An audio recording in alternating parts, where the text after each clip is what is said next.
নমস্কার। আমি শুভ দাশগুপ্তের একটি কবিতা আবৃত্তি করে শোনাচ্ছি। ছুটি। শুভ দাশগুপ্ত। হাসপাতালের করিডরে বড় বাজারের মতো ভিড়। ভিড় ঠেলে নিকুঞ্জ কোনো মতে ডাক্তারবাবুকে ধরতে পারল। ফাঁসির আসামির মতো বিপন্ন বিধ্বস্ত নিকুঞ্জ মরিয়া হয়ে ডাক্তারবাবুর হাত দুটো চেপে ধরল। কিছু একটা করেন স্যার। আজ 4 দিন হয়ে গেল আমার ছোট্ট মেয়েটা ওই নোংরা বারান্দায় পড়ে আছে। বড় ডাক্তারবাবু বিরক্ত হলেন। সামনে ভিড় করা হবু ডাক্তারের দল হৈ হৈ করে উঠল। পথ ছাড়ুন, স্যারকে যেতে দিন। বেড সিট ওসব আমাদের দেখার বিষয় নয়, আপনি আসল জায়গায় যান। রুগী উপচে পড়া হাসপাতালের ভয়ঙ্কর নোংরা বারান্দায় অসংখ্য রুগীর ভিড়ে একটা ময়লা বিছানায় নিকুঞ্জের একমাত্র মেয়ে মামনি শুয়ে আছে। ফ্যাকাশে মুখ, হাতে ফোটানো স্লাইনের সুচ, চোখ দুটো ঢুকে গেছে কোটরে। জুতোর দোকানের সামান্য মাইনের কর্মচারী নিকুঞ্জ। তার আদরের মেয়ে মামনি কঠিন অসুখ, ডায়ালিসিস করতে হবে, ডাক্তারের বিধান। গত 4 দিন ধরে উদ্ভ্রান্তের মতো ছুটছে নিকুঞ্জ। পাড়ার এমএলএ থেকে রাইটাসের আমলাদের ঘর নিকুঞ্জ ছুটে বেড়াচ্ছে অপরাধীর মতো। ভিজিটিং আওয়ারের বিষণ্ণ বিকেলে 7 দরজার কৃপা ভিক্ষা সেরে ক্লান্ত নিকুঞ্জ একটা সস্তার কেক আর দুটো ছোট সন্দেশ কাগজের ঠোঙায় নিয়ে মেয়ের মাথার কাছে এসে বসে। সন্দেশ খাবি মামনি? এনেছি, এই দেখ। যেন কোন গভীর অতল থেকে ক্ষীণ স্বরে মেয়ে বলে, বাবা, আবার ছুটি কবে হবে বাবা? আমি বাড়ি যাব কবে বাবা? এইটুকু বলতে বলতে সে ঝিমিয়ে পড়ে। নিকুঞ্জ মেয়ের মাথায় হাত বোলাতে থাকে। সন্দেশটা খেয়ে নে মা। আমি সন্দেশ খাবো না বাবা, আমি আঙ্গুর খাবো। ওই ঘরে, ওই বিছানায় ওই মেয়েটা রোজ আপেল খায়, আঙ্গুর খায়, আমি আঙ্গুর খাবো বাবা। নিকুঞ্জ হল ঘরে শুয়ে থাকা ফুটফুটে মেয়েটির দিকে তাকায়। তারপর ধীরে ধীরে বলে, আচ্ছা মা, বিকেলে এনে দেবো আঙ্গুর। পাড়ার এমএলএ দয়ালু হাতে চিঠি লিখেছেন মন্ত্রী সিএকে। সিএ চিরকুট পাঠিয়েছেন আরেক আমলাকে। আমলা নোট পাঠিয়েছেন হাসপাতালের সুপারকে। কিন্তু গত কয়েকদিনে নিকুঞ্জের সমস্ত আবেগ এবং উৎকণ্ঠাকে তুচ্ছ করে সেই নোট এখনো গিয়ে পৌঁছয়নি হাসপাতালে। নোট গেলে বিনা খরচে মামনির ডায়ালিসিস শুরু হবে। নোট যায়নি, সময় চলে যাচ্ছে, রাইটাসে ছুটি চলছে। গরিব নিকুঞ্জ জুতোর দোকানে সারাদিন মানুষের পায়ে জুতো পরাতে থাকে। অন্যমনস্ক, কাজে ভুল হয়ে যায় বারবার। মালিক ধমক লাগায়। একটা নধর পায়ে জুতো পরাতে পরাতে নিকুঞ্জের ইচ্ছে হয় বড়লোক খদ্দেরের পা দুটো চেপে ধরে বলে, স্যার, পয়সার অভাবে আমার একমাত্র মেয়েটা হাসপাতালের বারান্দায় একা পড়ে আছে। ওর চিকিৎসা শুরু হচ্ছে না, দিন না স্যার কয়েক হাজার টাকা। আমি সারা জীবন আপনার গোলাম হয়ে থাকব। কিন্তু এসব কিছুই বলা হয়ে ওঠে না নিকুঞ্জর। শুধু কাজের ফাঁকে ফাঁকে দীর্ঘশ্বাস পড়তে থাকে।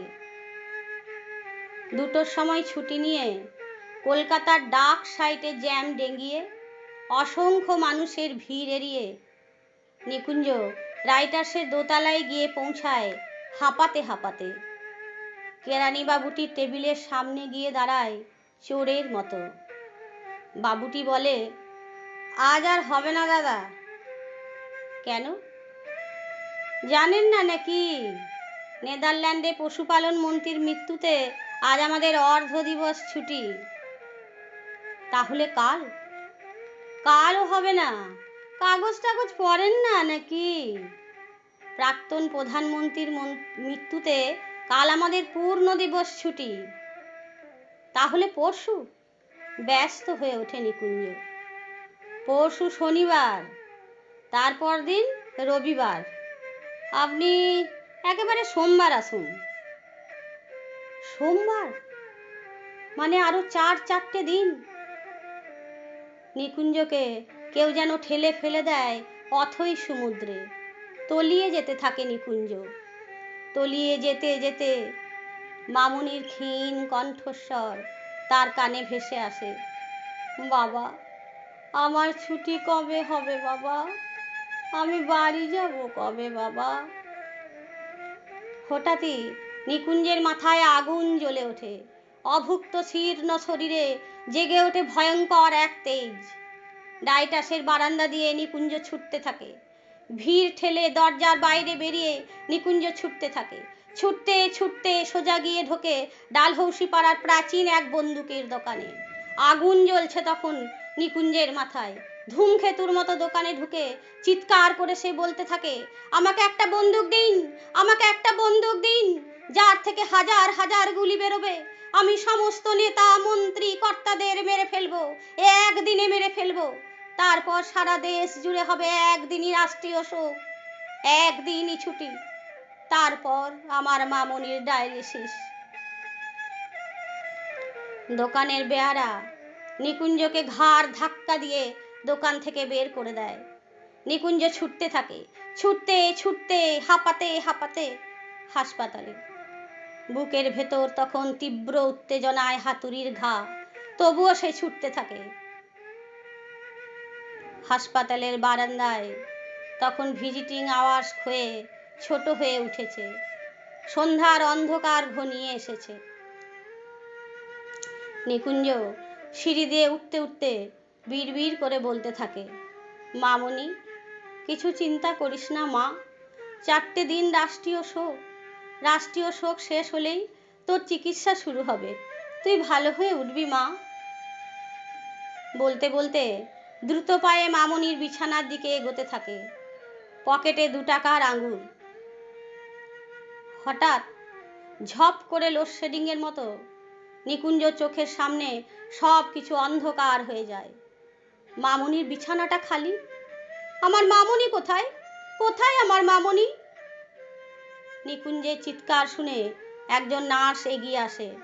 বিধ্বস্ত নিকুঞ্জের দিকে তাকিয়ে প্রথমে থমকে যায়, তারপর স্থির গলায় বলে, আপনার মামনির আজ দুপুরে ছুটি হয়ে গেছে।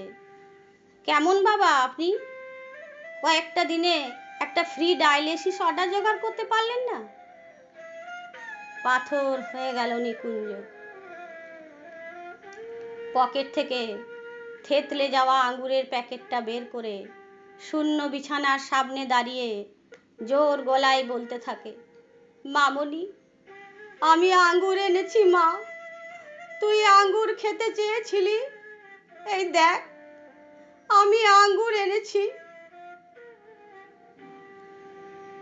গভীর রাতে ভাড়া করা এক মেটাডরে একটা খাটিয়ায় মামনিকে শুইয়ে দূর মফস্বলের বাড়ির পথে নিকুঞ্জ। ছুটন্ত মেটাডোর ভ্যানে ঘুমন্ত মামনির মাথার পাশে একা নিকুঞ্জ।